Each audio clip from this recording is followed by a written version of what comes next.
We're here with the doTERRA Healing Hands Foundation in the middle of Jamaica, in Hanover, planting pineapple and teaching people about climate smart farming and how to reduce carbon, our carbon footprint, and at the same time have them help to support farmers and help to remove the stigma around farming and agriculture. Right? Everybody's got their hands in the ground and everybody's doing wonderful work. Yep. Wonderful, wonderful work.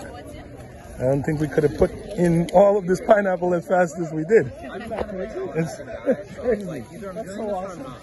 Many hands, light work. Yeah, it is wonderful. This is such a. I'm from New York, you said.